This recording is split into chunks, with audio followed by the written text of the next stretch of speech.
नमस्कार, मैं हूं अमित शर्मा। हमारे खास कार्यक्रम जनता सरकार में बात करेंगे सत्ता के सिंहासन से लेकर जनता के सरोकारों तक।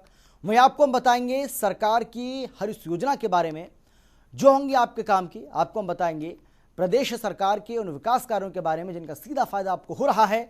तो अगले 30 मिनट तक आप बने रहिए हमारे साथ और देखते रहिए जनता सरकार।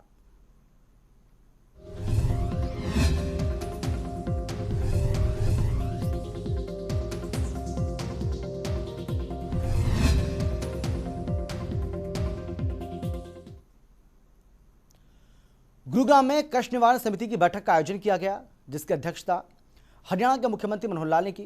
इस दौरान मौके पर ही कई समस्याओं का समाधान कर दिया। वहीं सीएम मनोहर लाल ने बैठक के बाद कई मुद्दों को लेकर अपनी प्रतिक्रिया भी दी।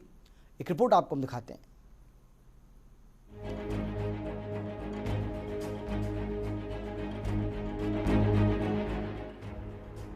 साइबर सिटी गुरुग्राम के सेक्टर 42 में कष्ट निवारण समिति की बैठक का आयोजन किया गया, जिसकी अध्यक्षता सीएम मनोहर लाल ने की। इस दौरान कुल 11 समस्याएं सीएम के सामने रखी गई, जिनका मौके पर ही समाधान कर दिया गया। बैठक के दौरान सभी विभागों के अधिकारी भी मौजूद रहे। वहीं सीएम मनोहर लाल ने अधिकारियों को दिशा निर्देश भी दिए। बैठक के बाद सीएम मनोहर लाल ने कई मुद्दों पर अपनी प्रतिक्रिया दी। इस दौरान उन्होंने वैक्सीन की सप्लाई को लेकर कहा कि लगातार हमें वैक्सीन मिल रही है और उसी हिसाब से लोगों को वैक्सीन लगाई जा रही है। वैक्सीन की सप्लाई सारे देश भर में जैसे है वो आबादी के हिसाब से प्रदेशों को मिलती है। उसका एक निश्चित कोटा है, हमें भी मिल रही है। हम लगातार उसमें लगे हैं और जितनी ऑक्सीजन ज्यादा लेने का हम यत्न करेंगे। अब उसके अंदर स्पुतनिक की भी हम वैक्सीन जो है लेना शुरू कर दिया है। 2 एजेंसियां पहले हैं, तीसरी की हो गई है। हो सकता है और 1-2 एजेंसियां भी आ जाएं, तो जैसे एजेंसीज बढ़ेंगी, सप्लाई बढ़ेगी, वैसा हम जो है वैक्सीनेशन के इंजेक्शन बढ़ा करके और अपनी आबादी को कवर करें। वहीं मारुति के डिजायर मॉडल की प्रोडक्शन बंद होने और प्लांट शिफ्ट होने जैसे विपक्ष के आरोपों पर जवाब देते हुए सीएम मनोहर लाल ने कहा, ये झूठा प्रोपेगेंडा चलाया जा रहा है, बल्कि हकीकत ये है कि मारुति खरखौदा में अपना प्लांट लगाने जा रही है और हरियाणा में निवेश तेजी से बढ़ रहा है। बल्कि कांग्रेस को शर्म आनी चाहिए कि उनके शासनकाल में मारुति अपने नए प्लांट को हरियाणा में ना लगाकर गुजरात ले गई थी। आरोप है कि ये देखिए बिल्कुल इसमें कोई दम नहीं है, ये झूठी बात है। बल्कि मानेसर के मारुति के लोगों से हमारी बातचीत चल रही है। खरखौदा में उन्होंने जमीन भी आइडेंटिफाई की है और बहुत जल्दी हमारा उनका जमीन का जो मामला है वो सेटल होगा। वो अपना जो प्लांट है वो यहीं रखेंगे, कहीं जाने वाले नहीं है। बल्कि कांग्रेस के समय ही एक बार वो अपना प्लांट जो गुजरात ले गए थे। कांग्रेस के लोगों को शर्म आनी चाहिए इस बात के लिए कि उनके समय में जो ये कहते हैं कि हमारे समय में यहीं रहे, उनके समय में उनका एक प्लांट गुजरात पहले से जा चुका है। इसलिए वो हमारे ऊपर ये हमारे सिर पर भंडा फोड़ेंगे, गलत है। हमारे समय में जितनी बातचीत उनसे हमारी हो रही है, हम सेटिस्फाइड हैं, वो भी सेटिस्फाइड हैं। इसलिए मुझे नहीं लगता कोई इस प्रकार का कोई काम करेंगे। और जहाँ तक इन्वेस्टमेंट की बात है, बहुत बड़ी कंपनियां आप तो गुरुग्राम में बैठे देख रहे हैं कि कितने नए प्रोजेक्ट्स रोजाना लग रहे हैं। वहीं सीएम मनोहर लाल ने दिल्ली सरकार के आरोप पर जवाब देते हुए कहा कि दिल्ली को पूरा पानी दिया जा रहा है, एक बूंद भी कम नहीं दी जा रही।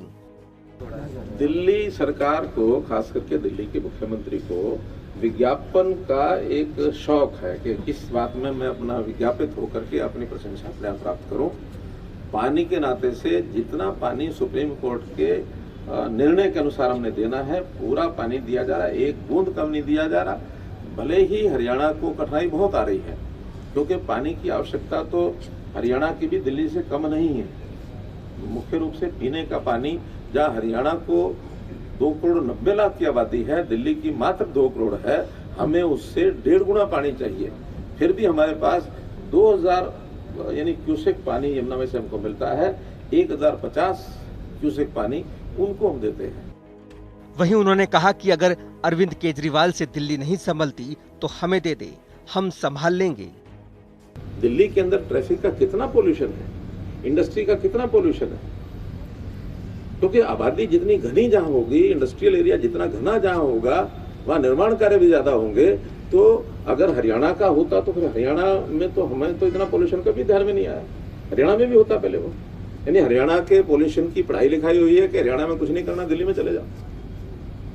उनको ये ध्यान करना चाहिए कि हरियाणा के लोग भी सुखी बसते हैं। बल्कि इवन गुरुग्राम, क्योंकि आबादी यहाँ भी 25 लाख की आबादी है, दिल्ली के साथ सटा है, तो गुरुग्राम और दिल्ली का तो प्रदूषण एक जैसा है, लेकिन बाकी हरियाणा तो सारा साफ है। अगर कहीं कोई प्रदूषण का बाहर का मामला होता तो वहां प्रदूषण ज्यादा होता ना।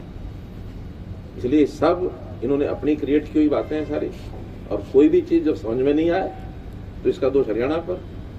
कोई बात समझ में नहीं आए हरियाणा पर, अरे नहीं दिल्ली संभलती, हरियाणा को दे दो, हम दिल्ली को भी संभाल लेंगे। जनता टीवी के लिए गुरुग्राम से नीरज वशिष्ठ की रिपोर्ट।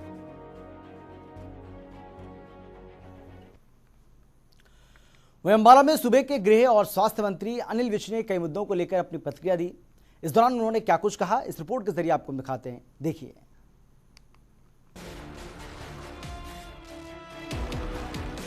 हरियाणा के गृह एवं स्वास्थ्य मंत्री अनिल विज ने अंबाला में कई मुद्दों पर प्रतिक्रिया दी। इस दौरान उन्होंने कहा कि कोविड को लेकर इंडियन मेडिकल एसोसिएशन ने ठीक कहा है कि आने वाले दिनों में त्योहारी सीजन शुरू होने जा रहा है। ऐसे में सभी त्योहार कोविड प्रोटोकॉल के तहत मनाना चाहिए, क्योंकि कोरोना अभी कम हुआ है, खत्म नहीं हुआ। ये फिर से लोगों को अपनी गिरफ्त में ले सकता है। नहीं, आईएमए ठीक कह रही है। त्योहार अगर आ रहे हैं तो कोरोना का प्रोटोकॉल को मद्देनजर रखकर ही मनाना चाहिए।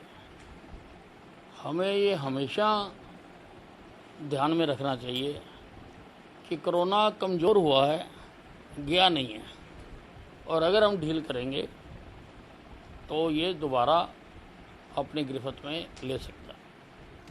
वहीं कांग्रेस की प्रदेश अध्यक्ष कुमारी शैलजा के एक बयान पर अनिल विज ने पलटवार करते हुए कहा कि अभी तक ये आंदोलन कौन चला रहा है? अभी तक कांग्रेस ही किसानों के कंधों पर रखकर ये सब करवा रही है, और अब ये आंदोलन दिन प्रतिदिन हिंसक हो रहा है। महात्मा गांधी के देश में हिंसक आंदोलन को इजाजत नहीं दी जा सकती। शैलजा ऐसे बोल रही है, पहले भी तो कांग्रेस ही कर रही है। ये तो किसानों के कंधे के ऊपर बंदूक रखी हुई है, कांग्रेस ही कर रही है जो कुछ कर रही है। आंदोलन है, अब ये दिन प्रतिदिन हिंसक होता जा रहा है, और महात्मा गांधी के देश में हिंसक आंदोलनों को इजाजत नहीं दी जा सकती। इसके साथ ही महबूबा मुफ्ती के बयान पर अनिल विज ने कहा कि धारा 370 को लेकर महबूबा मुफ्ती जितना चाहे बोल ली, लेकिन अब कुछ नहीं हो सकता। जम्मू कश्मीर से धारा 370 हटा दी गई है और ये जिंदगी में कभी दोबारा नहीं लग सकती। अब महबूबा मुफ्ती जिस तरह से मर्जी बोल ले, जम्मू कश्मीर से 370 जो हटा दी गई है वो कभी जिंदगी में वहाँ दोबारा नहीं लग सकती। अब वो चाहे किसी भी भाषा में, किसी भी तरीके से, किसी भी तरह से इसको बार बार बोले, पहाड़े की तरह गाए, लेकिन 370 अब दोबारा नहीं लग सकती। अंबाला से जनता टीवी के लिए कृष्ण बाली की रिपोर्ट।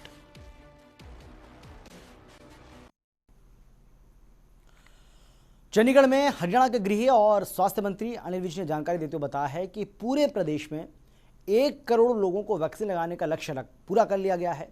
इसके साथ ही उन्होंने कोरोना की संभावित तीसरी लहर को लेकर कहा है कि सरकार की तैयारी पूरी है और स्वास्थ्य महकमा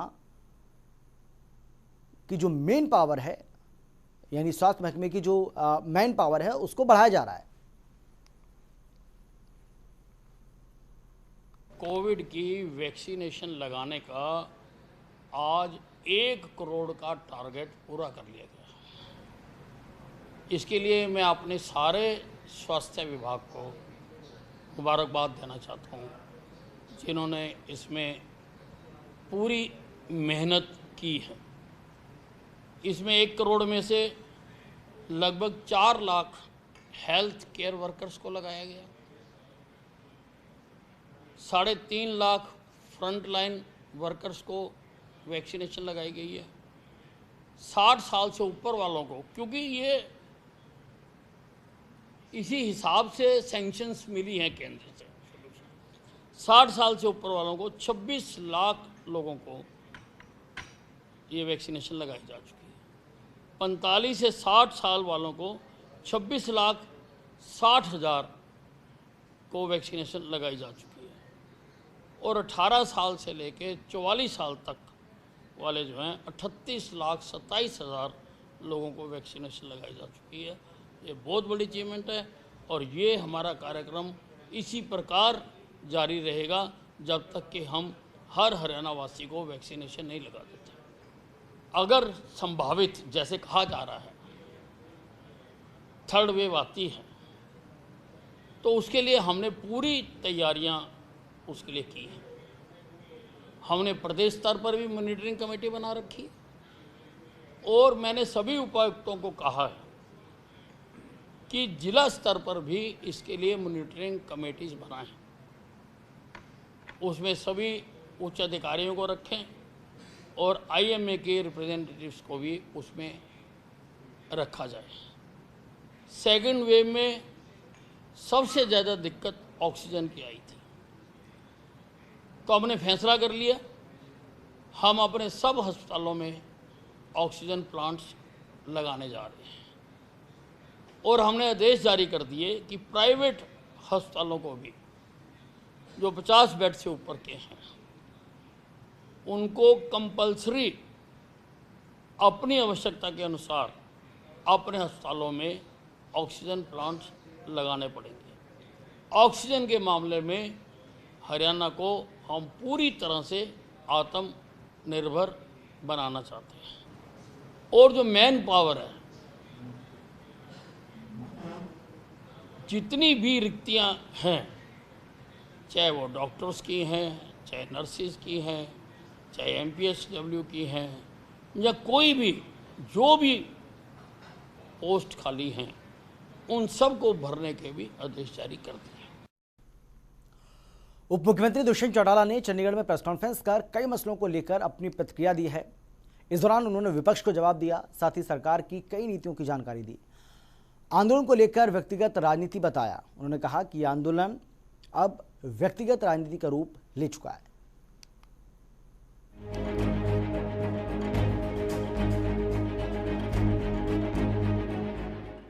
चंडीगढ़ में प्रदेश के डिप्टी सीएम दुष्यंत चौटाला ने प्रेस कॉन्फ्रेंस कर कई मुद्दों पर प्रतिक्रिया दी।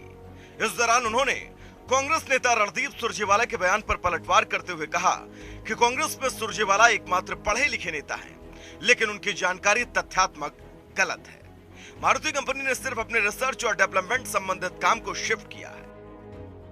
मैं रणदीप सुरजेवाला जी को कांग्रेस में शायद इकलौता पढ़ा लिखा व्यक्ति मानता हूँ और अपने जवाबदेही के अंदर भी बड़े अच्छे डिक्शनरी से शब्द निकाल कर तल्ख विलख करते रहते हैं। मैं इतना बोलना चाहता हूँ कि फैक्चुअली वो पूरी तौर पर गलत है। और दूसरी चीज़ है, गाड़ी की R&D कहीं भी जाए, अगर हमारे यहाँ नंबर ऑफ व्हीकल मैन्युफैक्चरिंग कम हो रही है तब तो हम मानते हैं कि प्रदेश में खतरा है। आज आपके कैमरे हैं, ये कोई चाइना में प्रोडक्शन चल रही होगी, उसको जापान में शिफ्ट कर देंगे, मगर चाइना वाले प्लांट को तो नहीं बंद करेंगे। एक मॉडल के शिफ्ट होने से, जो कि आज के तौर पर पूरी तौर पर तथ्य गलत है, मैंने मारुति में उस बारे में बात करी है, कोई भी प्रोडक्शन शिफ्ट नहीं हो रही, सिर्फ उनकी टेक्निकल टीम को शिफ्ट किया गया है क्योंकि वहाँ R&D की यूनिट जो सेटअप हुई। वहीं दुष्यंत चौटाला ने बताया कि पिछले दिनों कंपनी के प्रबंध निदेशक सहित तमाम आला अधिकारियों ने मुख्यमंत्री मनोहर लाल के साथ वीडियो कॉन्फ्रेंसिंग के जरिए बैठक की थी, जहां मारुति कंपनी ने हरियाणा रोहतक के खरखौदा में नया प्लांट लगाने के लिए 800 एकड़ से ज्यादा और सुजुकी ने मोटरसाइकिल प्लांट लगाने के लिए 100 एकड़ से ज्यादा जमीन की मांग की है और आने वाले दिनों में मारुति कंपनी हरियाणा में एक बड़े प्लांट की नींव रखने वाली है।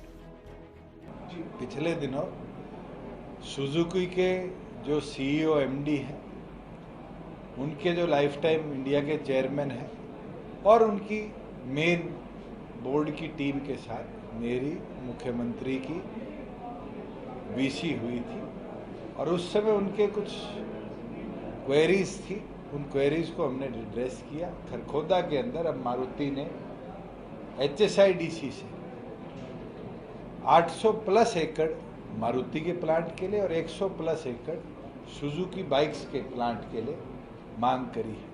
और मैं उम्मीद करता हूं जैसे हमने फ्लिपकार्ट को, जैसे हमने ATL को, उसी तरीके से आने वाले दिनों के अंदर हरियाणा प्रदेश के अंदर मारुति का भी एक विशाल प्लांट इस्टेब्लिशमेंट का हम नींव रखने का काम करेंगे। वहीं दुष्यंत चौटाला ने बताया कि हरियाणा सरकार ने हाल ही में इलेक्ट्रिक वाहनों के लिए नई नीति तैयार की है। इलेक्ट्रिक वाहन नीति के बाद प्रदेश में बैटरी आधारित कंपनियों के रिसर्च डेवलपमेंट के काम स्थापित करने के लिए रास्ता खुल जाएगा।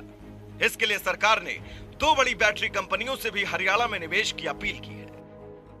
हम इलेक्ट्रिक व्हीकल पॉलिसी जो प्रदेश की बना रहे हैं वो एक ऐसी रूपरेखा होगी कि ये छोटी छोटी कंपनी, मेरा ये प्रयास रहेगा, हुंडई हो, निसान हो, जो और विदेशी कंपनियां हैं जो इंडिया के अंदर आना चाहती है, प्लांट इस्टेब्लिश करना चाहती है, वो भी अपने इलेक्ट्रिक व्हीकल्स की डेवलपमेंट को हरियाणा प्रदेश की धरती पर लेकर आए। और इसके लिए 2 बड़ी बैटरी मैन्युफैक्चरिंग कंपनी जो गाड़ियों की बैटरीज बनाती है, उनसे भी हमने चर्चा करी है कि वो भी हरियाणा में आकर अपना प्लांट इस्टेब्लिश करने का काम करेंगे। और मुझे उम्मीद है कि अगले महीने 2 महीने के अंदर हरियाणा प्रदेश बड़ी इन्वेस्टमेंट अपनी तरफ आती देखेगा। वहीं सिरसा में विधानसभा के डिप्टी स्पीकर की गाड़ी पर हुए हमले पर दुष्यंत चौटाला ने कहा, यह आंदोलन नहीं बल्कि व्यक्तिगत राजनीति है।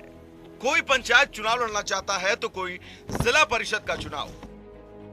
अगर गाड़ी तोड़ना आंदोलन का हिस्सा है तो संयुक्त किसान मोर्चा में शामिल सभी घटकों को इस तरह की गतिविधियों को अपनाना चाहिए। इस तरह की घटनाओं को सरकार सहन नहीं करेगी और सख्त कार्रवाई की जाएगी। घटना सिरसा में हुई है वो अब किसान आंदोलन की प्रेरित घटना नहीं है। मैंने सिरसा पिछली बार भी ये बोला था कि ये चुनिंदा राजनीतिक लोग हैं। कोई सरपंची की तैयारी कर रहा है, कोई जिला परिषद की तैयारी कर रहा है, कोई किसी पॉलिटिकल पार्टी से मोटिवेटेड है। अगर डिप्टी स्पीकर की गाड़ी को तोड़ना किसान आंदोलन का हिस्सा है तो मैं चाहूँगा कि जो एक कमेटी है 40 लोगों की संयुक्त किसान मोर्चा, ये आके इसको अपनाने का काम करे। सरकार सख्त से सख्त कार्रवाई उन तमाम लोगों के विरुद्ध करेगी जिनने इस गतिविधि को अंजाम दिया है। ऐसी बर्बरता प्रदेश में सही नहीं रहेगी। वहीं दुष्यंत चौटाला ने कहा कि दिल्ली को पर्याप्त पानी दिया जा रहा है। दिल्ली सरकार पानी को लेकर अपनी व्यवस्था बनाने में नाकाम रही है और ठीकरा हरियाणा के सर पर फोड़ रही है। जनता टीवी के लिए चंडीगढ़ से पवन सेवर की रिपोर्ट।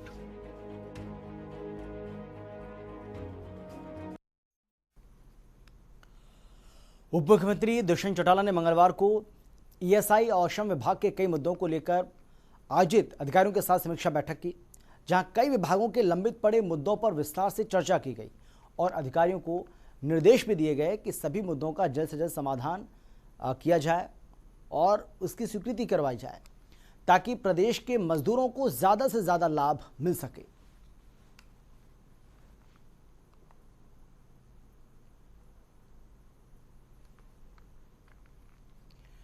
हरियाणा विधानसभा के डिप्टी स्पीकर रणबीर सिंह गंगवा ने अपने ऊपर सिरसा में हुए हमले की जानकारी दी है।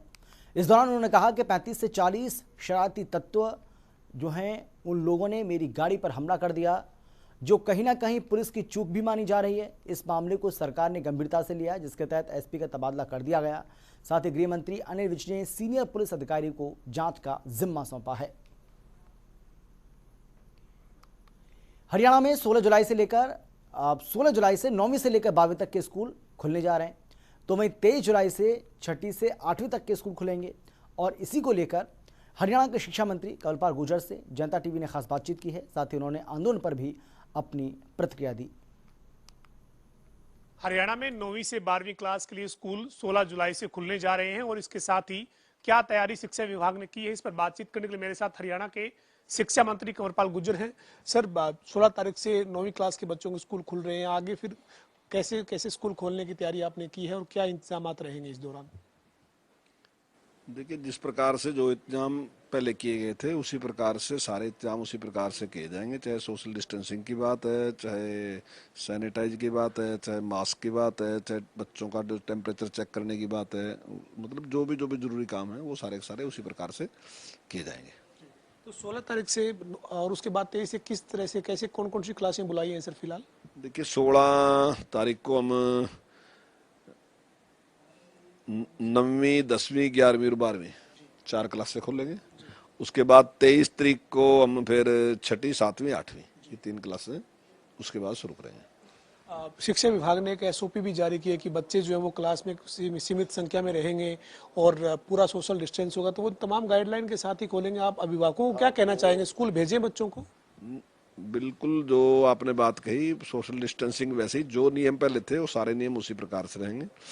और मैं अभिभावकों से यही कहना चाहूँगा कि अब कोरोना पूरी तरीके से समाप्त हो चुका है, कहीं भी केस नहीं, पूरे डिस्ट्रिक्ट में एक भी केस शायद अब आज की तारीख में आ नहीं रहा, तो घबराने की कोई जरूरत नहीं। लेकिन फिर भी हम ये मौका देंगे कि अभिभावक बच्चों को भेजना चाहें तो वो उनकी मर्जी है, भेजना चाहें तो अच्छा है, नहीं भेजना चाहे अगर उनको कोई घबराहट है नहीं भेजना चाहिए तो कोई बात नहीं, हम कोई एब्सेंट भी नहीं लगाएंगे। लेकिन अब माहौल ठीक है तो निश्चित तौर से मुझे लगता है कि अभिभावकों की भी इच्छा है और बच्चों की भी इच्छा है, सबकी इच्छा है कि स्कूल खुलने चाहिए। तो पहली से 5वीं यानी प्राइमरी जो क्लास है यानी छोटे बच्चे हैं सर, फिलहाल उनके लिए क्या तैयारी की है? क्योंकि साथ ही कई जगह इस तरह की चर्चाएं हैं सर कि तीसरी लहर की संभावनाएं हैं, इस तरह की बीच बातें हो रही हैं, तो प्राइमरी स्कूल को लेकर क्या तैयारी है? देखिए अभी पहली से 5वीं के बारे में हमने भी विचार नहीं किया, जल्दी उसके बारे में भी विचार करेंगे। और जहाँ तक जो तीसरी वेव की बात की चर्चा है, अखबारों में भी उसकी बहुत चर्चा है, तो अगर ऐसी कोई भी परिस्थितियां सामने आती तो निश्चित तौर पर तुरंत विचार किया जाएगा। बच्चों का स्वास्थ्य जो है वो हमारे लिए सबसे ज़्यादा महत्वपूर्ण है, तो उसके बाद उस पर भी विचार किया जाएगा। लेकिन क्योंकि अभी स्थिति सामान्य है इसलिए हमने स्कूल खोलने का निर्णय लिया है। सर जो मैट्रिक का रिजल्ट आना है, जो 10वीं क्लास का रिजल्ट आना है, उस रिजल्ट को लेकर आपकी अंतिम क्या बातचीत हुई है, क्या तैयारी है, कब तक आने की उम्मीद कर सकते हैं? नहीं 10वीं का तो रिजल्ट आ चुका है अभी तक, अभी 12वीं का रिजल्ट आना है और 25 तारीख तक हमने घोषणा कर रखी, 25 तारीख तक जो रिजल्ट है वो डिक्लेयर कर देंगे। यानी 12वीं का जो रिजल्ट है वो 25 तारीख तक आने की 25 तक कर देंगे। सर इसके साथ ही आपने पिछले दिनों पोर्टल खोले थे तबादला नीति को लेकर, जो आपकी तबादला नीति आपने बनाई है, जिसकी न केवल हरियाणा में बल्कि दूसरे राज्यों ने उसको फॉलो किया है उस तबादला नीति को। लेकिन उस तबादला नीति में इस बार तबादले होंगे क्या, चूंकि कोर्ट के बीच में मामले आ गए हैं, क्या रणनीति रहेगी सर इस मामले में? देखिए अब बहुत से काम ऐसे हैं जिसमें जब उस पर कोई काम शुरू होता है तो कोई ना कोई कोर्ट में चला जाता है, लेकिन कोर्ट की बात तो माननी है ना, तो निश्चित मुझे उम्मीद है कि कोर्ट से जल्दी उसका डिसीजन हो जाएगा और तबादले किए जाएंगे। तो जेबीटी का इंटर डिस्ट्रिक्ट का जो मामला चल रहा है काफी लंबे समय से, सर आप क्या मानते हैं विभाग की क्या नीति है, क्या उनको जेबीटी के जो टीचर हैं उनको इंटर डिस्ट्रिक्ट तबादले में तैयार हैं? हाँ निश्चित तौर से, तो 2017 वाले हैं तो उसके बारे में हम कर रहे हैं और जल्दी वो तबादले भी कर दिए जाएंगे। और एक सर आपने ऑनलाइन एजुकेशन और डिजिटल एजुकेशन को लेकर जो तैयारी की थी, टैब और बच्चों को जो डिजिटल जो है तरीके से जोड़ने की, उसमें कहाँ तक पहुँचे हैं, कोई आगे बढ़ी है सर बातचीत? देखिए उसके पैसा हमारा सैंक्शन हो गया और अभी बैठक भी उसके बारे में हमारी हो चुकी है, तो जल्दी उसका टेंडर हम कर देंगे। शिक्षा नीति को लेकर पिछले हफ्ते में सर 2 बड़ी बैठकें हुई, एक आप जो है वो मौजूद थे और तमाम शिक्षाविद और विभाग उसमें शामिल हुए। उसके बाद मुख्यमंत्री मनोहर लाल और आपकी मौजूदगी में फिर एक महत्वपूर्ण बैठक हुई, लंबी बैठक चली। शिक्षा नीति को लेकर क्या कहेंगे सर, हरियाणा में जो शिक्षा नीति है उस पर कितना काम हो पाया, नई जो शिक्षा नीति है उस पर? देखिए हमने 10 कमेटियाँ इसके बारे में गठित की थी, उन्होंने अपनी अपनी रिपोर्ट प्रस्तुत की है कि कितना काम उन्होंने कर लिया, तो उसके बारे में सारी जानकारी माननीय मुख्यमंत्री जी के सामने रखी गई। क्योंकि माननीय मुख्यमंत्री जी ने बहुत बड़ा एक निर्णय लिया है कि जहाँ केंद्र सरकार ने में कहा है कि 2023 तक हमने नई शिक्षा नीति को लागू करना, तो माननीय मुख्यमंत्री ने कहा कि हम 2025 तक इस नीति को लागू करेंगे। तो उस प्रयास में है, क्योंकि अगर 25 तक लागू करनी तो और ज़्यादा उसकी जरूरत है। लेकिन हमारे लिए खुशी की बात यह है कि हम उसी दिशा में जा रहे थे, जो नई शिक्षा नीति आई हम भी उसी दिशा में बढ़ रहे थे, तो उसका लाभ हमें कुछ मिला है, तो निश्चित तौर से हम इसको लागू करेंगे। तब तक सर एक राजनीतिक सवाल है, जो आंदोलन जारी है किसानों का लंबे समय से, 7 महीने के करीब का समय इस आंदोलन को हो चुका है, ऐसे में जो तमाम घटनाएं सामने आ रही हैं, हाल ही की घटना की बात करें तो सिरसा में हरियाणा विधानसभा के उपाध्यक्ष रणवीर गंगवा की गाड़ी पर जोरदार तरीके से हमला हुआ और एक तरह से बड़ा जो है वो हमला इसको हम कहेंगे। लेकिन इस मामले में अभी मामला भी दर्ज हुआ है, लेकिन क्या कहेंगे ये आंदोलन किस तरफ जा रहा है? नहीं देखिए, मैंने तो पहले दिन से बात कही थी, जब आंदोलन शुरू किया तब भी मैंने ये कहा था कि अव्यवस्था फैलाने वाला है, टारगेट क्या है कि सरकार को मजबूर करो कि बल प्रयोग करे। और आपको याद होगा 26 जनवरी से 15 दिन पहले मैंने आप पत्रकारों के सामने ये बात कही थी कि ये मजबूर कर देंगे सरकार को बल प्रयोग करने के लिए, अगर नहीं किया तो चाहे तिरंगा झंडा तारना पड़ जाओ वहां से। और आपके सामने 26 जनवरी क्या है, सारा का सारा हुआ। तो ये सारे के सारे जो लोग हैं ना जी, ये जो अभी जो समझदार लोग थे, जो इनके साथ इन्होंने डराया कि आपकी जमीनों पर कब्जा हो जाएगा, कुछ हो जाएगा, उन लोगों के ऐसा ऐसा सारी बात समझ में आएगी। वो आजकल अपने सबके सब अपने घर बैठ गए। ये कुछ अव्यवस्था फैलाने वाले लोग हैं और झूठ पकाने वाले लोग हैं। हमारे साथ हरियाणा के शिक्षा मंत्री कंवरपाल गुर्जर थे, जिन्होंने स्कूल खोलने को लेकर जो विभाग की तैयारी है उसके समेत जो किसान आंदोलन चल रहा है उसके अलावा तमाम मुद्दों के ऊपर बातचीत की है। वीडियो जर्नलिस्ट रवि के साथ पवन सिंह और जनता टीवी, चंडीगढ़।